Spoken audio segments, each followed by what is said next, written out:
Soldiers assemble soldiers మనల్ని అంతం చేయడానికి మళ్ళా ఉండే ఒక నల్లటి గొర్రె మనలో చొరబడింది దాన్ని కనిపెట్టి బలి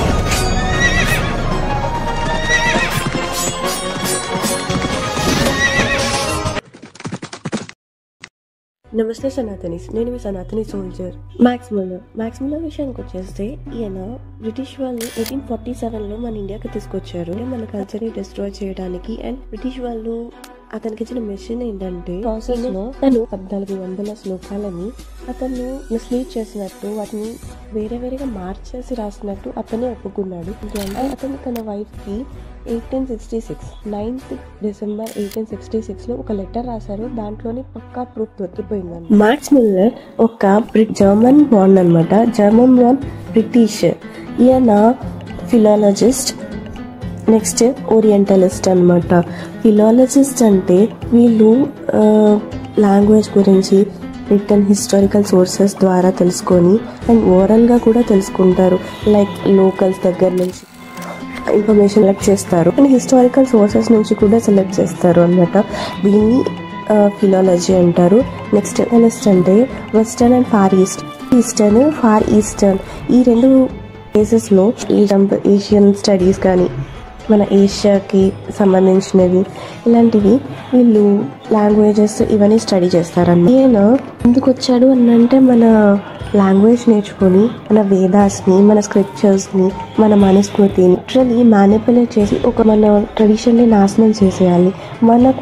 మన స్ట్రాంగ్ రూట్స్ ఏంటి? వేదాలు అండ్ మనుస్మృతి అండ్ ఇతర పురాణాలు, గ్రంథాలు. వీటన్నిటిలో కనుక మార్చేసి ఒరిజినాలిటీని కొంచెం మ్యానిపులేట్ చేస్తే మన కల్చర్ని మనం స్లోగా లూజ్ అవుతాము. అండ్ ఒరిజినల్ ఏంటి, అసలైనది ఏంటి, నిజం ఏంటి అనేది కొన్ని సంవత్సరాలకు పోతే తెలియదు. కాబట్టి సో అతను ఏమైనా చేయొచ్చు, మన కల్చర్ని కంప్లీట్గా డిస్ట్రాయ్ చేయొచ్చు అనే ఒక మెయిన్ ఎయిమ్తో వచ్చారు కదా. మ్యాక్సిమం అదే చేశారు. బట్ లాస్ట్లో తను మన ధర్మం యొక్క ఇంపార్టెన్స్, దాని యొక్క గొప్పతనం తెలుసుకొని చేంజ్ అయ్యారు. బట్ అప్పటికి జరగాల్సిన నష్టం చాలా జరిగిపోయింది. అండ్ అతను తన వైఫ్కి రాశారని చెప్పాను కదా, 9th month 1866లో అతను ఏం రాశారంటే, ద వేద will tell to a great extent on the fate of India.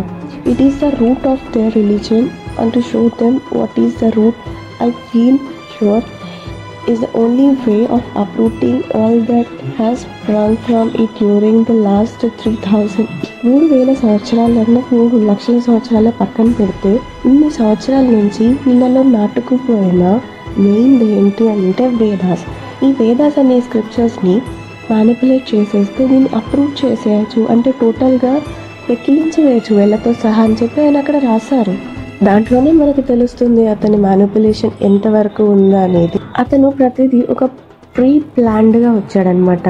మన ఇండియాకి రాకముందు అతను ఒక పేద కుటుంబానికి చెందిన వ్యక్తి, అసలు ఎలాంటి ప్రాపర్టీస్ కానీ ఇన్కమ్ కానీ లేని వ్యక్తి. బట్ ఇక్కడికి వచ్చి లాంగ్వేజెస్ అన్నీ నేర్చుకోవడం స్టార్ట్ చేసిన తర్వాత వాటిల్లో సాంస్క్రిట్ అంతా నేర్చుకుని ఒక సాంస్క్రిట్ భాషా పండితుడిగా మారిపోయాడు.